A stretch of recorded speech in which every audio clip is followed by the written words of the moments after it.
So iBomma ఇమ్మడి రవిని arrest చేశారు కదా, సో దాని గురించి ఏం చెప్తారు? మేము చాలా హ్యాపీగా ఫీల్ అవుతున్నాం.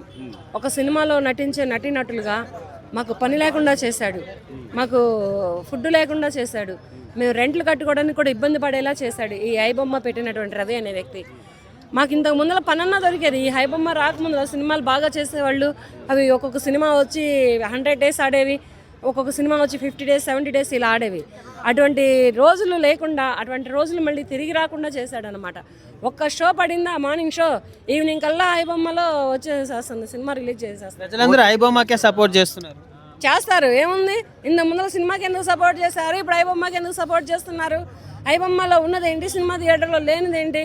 సినిమా థియేటర్లో చూస్తేనే ఎంజాయ్మెంట్ వస్తుంది, హ్యాపీనెస్ వస్తుంది, అంతేగాని అదేమీ లేకుండా ఐబొమ్మ ముందర చప్పట్లు కొట్టగలరా? ఐబొమ్మ ముందర విజిల్ వేయగలరా? ఐబొమ్మ ముందర థియేటర్లో అరిచినంత ఆనందంగా అరవగలరా? డబ్బులు కట్టాల్సిన అవసరం లేదు కదా అని మీరు సినిమా ప్రపంచానికి నష్టాన్ని తీసుకొచ్చి పెడతారా? నీ కళ్ళు పోతాయిరా. ఫస్ట్ నువ్వు ఐబొమ్మలో సినిమా చూస్తే నీ కళ్ళు పోతాయి, మరి ఇంకేం కావాలి? చాలదా ఇట్లా పక్కన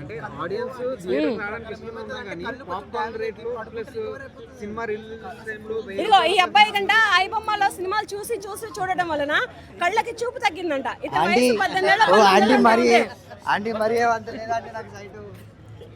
సైట్ వచ్చిందంట. ఇటువంటి సమస్యలను ఎదుర్కొంటారు యువతే కానీ, స్టూడెంట్సే కానీ, ఎవరైనా కానీ ఇటువంటి సమస్యలను ఎదుర్కొంటారనమాట.